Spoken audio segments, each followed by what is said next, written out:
With Dragon Age the Veilguard's release, I've seen quite a number of opinion pieces on the many things that the game has done wrong. And honestly, I do see some points in the statements made. I don't agree with a lot of them, but I can see where they're coming from. And I think that a lot of the reason why some of those arguments are being made is because some people are upset about certain decisions and choices made with the game that ensured that Dragon Age the Veilguard turned out to not be the game they wanted. Instead of assessing and judging it on its own merit and what it seeks to do and accomplish. However, that isn't what this video is about, and it's most certainly not why you clicked on it, considering its title and thumbnail. No. You're here for the companions, curious about why you can't simply ask them or force their hands into leaving your camp, which is quite the anomaly to the Dragon Age games we've gotten so far. You want to know if I have the answers to your questions, and most importantly, you want to know if the answer I have is satisfactory. Well, there's only one thing we can do then, I guess. Grab something to drink and give me about 15 to 20 minutes of your time. Let's see if I can make a compelling enough argument. Oh, and for those who would like for me to make that video where I get to assess and judge the game on its own merit, that review video will be coming early January because, yes, I am still playing Dragon Age the Veilguard. And yes, I have thoughts. Probably 2 hours of it. If that sounds like something you might be interested in, consider it a good enough incentive to hit subscribe and keep an eye out for the video when it drops.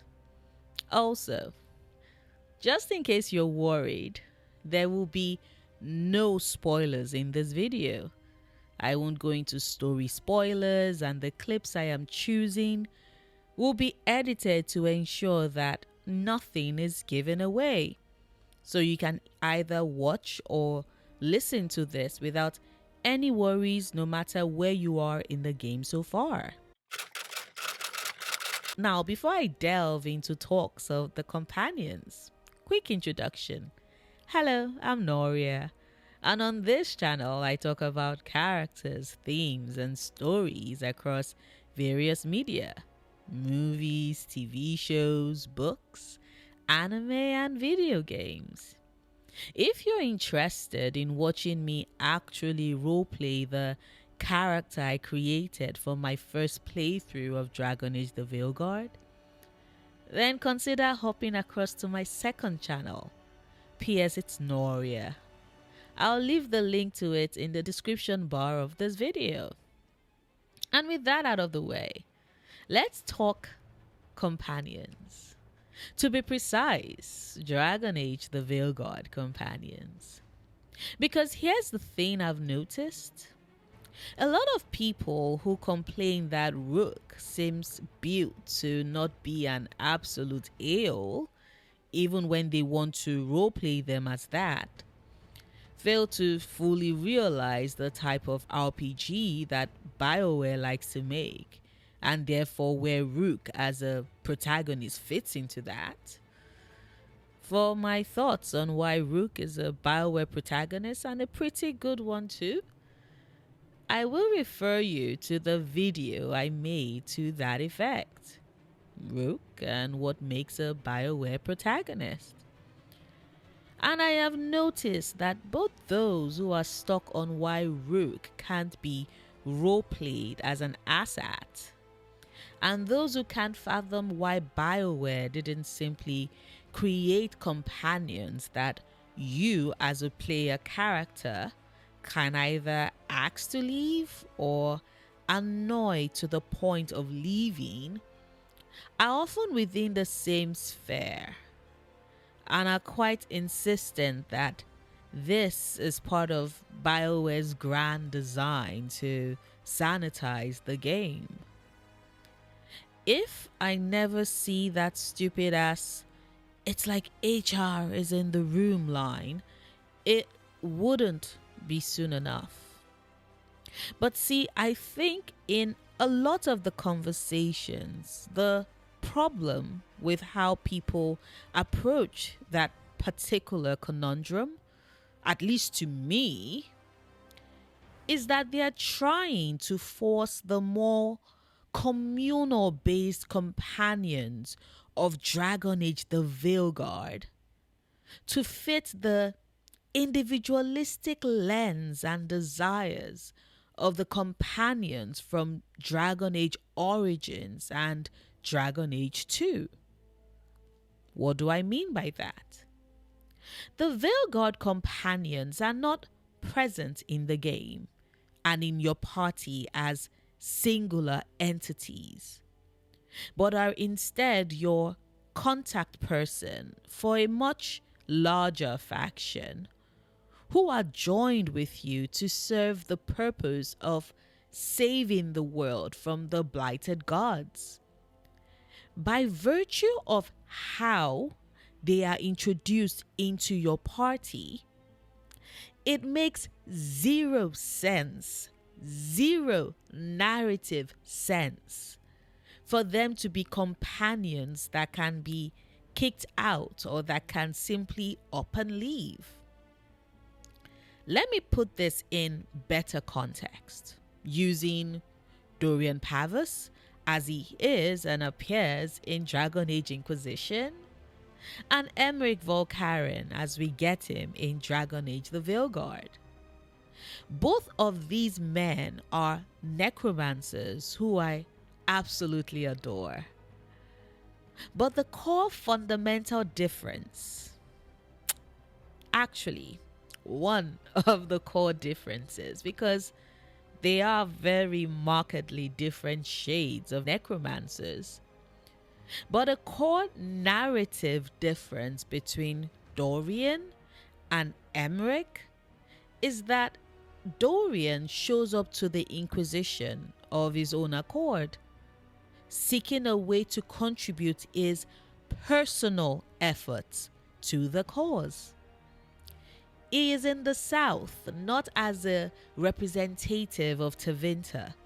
Hell, he doesn't even have the ear of his father when we meet him. He shows up to add his staff and abilities to the cause, to help seal the rift in the sky. Emmerich, on the other hand, doesn't simply show up. No. We require his expertise, so we go in search of him. But not just that, he is a package deal. Because by the time we gain him as a companion, we also gain the support of the order that he belongs to, the Mournwatch. And so we spend the game building and developing that relationship. Emmerich is narratively tied to the Mournwatch in that where he goes, they follow. And this applies to all our companions. Nev with the Shadow Dragons, Balara with the Veil Jumpers, Lucanus with the Antivan Crows, Davrin with the Grey Wardens, Tash with the Lords of Fortune, and Lace with, to some extent, the Inquisition. These companions are in your party because they want to help, yes. And for some, of their own personal reasons, yes. But they are also serving as a diplomatic representative of their faction in your camp. They don't get to simply leave, because doing so narratively means that you not only lose them, but you also lose their faction as well. And I know some of you are probably at this exact moment pointing out that to you that would make for a more compelling story. The need for the player as Rook to navigate conversations and landmines with the companions, because there's the fear that not only would they screw things over royally and lose said companion, but they can also lose the faction itself. And honestly, I get wanting that. As a writer and a lover of stories that fit that meme of damn, you got me all fucked up, I know how entertaining that would be. But I also know that from a storytelling and narrative perspective, it doesn't really make sense. One individual can make decisions based off of emotions, but a group has to consider their goals and what they stand for. The same applies to their representatives. Each of the factions have a stake in the game. For them, the matter of the blighted gods is in direct conflict with their own goals. They are messing things up with the spirits, not letting the dead have their rest, and so, of course, the Mourn Watch has to get involved. They are disrupting the balance of Alathan Forest and the many artifacts present within the area, which means that the Veil Jumpers are also threatened as a group. This applies across board to all the factions, so they need to be a part of it. And so therefore their representatives, who are also Rook's companions, keep that in mind with their interactions. Being selfish is easier when you're only looking out for your own interests. But when you have to consider the desires of your entire faction, who are also your family in a way, then it gets trickier and way harder. To further drive home my point, let's look at Leliana and how she is and the role she plays in Origin versus Inquisition. Why is it that in Origins, you can make decisions that would most certainly lead to her turning against you as the warden and leave you with no choice in the matter but have to kill her in the Temple of Sacred Ashes? And yet in Inquisition, that choice is never made available to you. Now, you might immediately be like, come on, Noria. In Inquisition, Liliana is an advisor. In Origins, she is a companion. And I say, okay, right, very true. But what about Cassandra then? There is absolutely nothing you can do. No option given to you to make it a possibility for you to kick Cassandra Pentagast out of your party. The game doesn't even make that a possibility for you. Have you considered or asked yourself why? Because I have. Why does Cassandra's inclusion in your camp in Inquisition have the same taste and shape as the way the companions were approached in Veilguard? That is the question that has been on my mind since I started playing the game and noticing the connections. And it hit me. Cassandra is integral because Cassandra is a founding member of the Inquisition. She is a direct representative of the force that is the Inquisition in a way that we don't get with the other companions. Except maybe Varric, but then again, Varric is forced into your service for reasons. And of course, Solus has a reason to be with you up to a certain point. Also, for narrative purposes, Cassandra, though, unlike the others, doesn't have any ulterior motives. She's just there, present. And you cannot let her go or lose her tail. Because she is the representation of the Inquisition. Like, the Inquisitor is the face of the Inquisition. But the person that represents all that the Inquisition is about and what it stands for and hopes to accomplish within your party is Cassandra Pendergast. So of course she's not going anywhere. And if you tell me that Cassandra is on the same level as the other companions you get in Inquisition, I'll simply point out that why then, of all the companions, is she the only one who serves as an advisor as well? Like, let's be real. So yes, I get the frustration with Veilguard not letting players absolutely go ham. I've said it time and time again on this channel that really isn't the type of role-playing games that BioWare makes. We are instead given a predetermined role that we have to play, and thus a path we must follow. That might not be a style of RPGs that appeals to a lot of people, but it appeals to me, and I like it.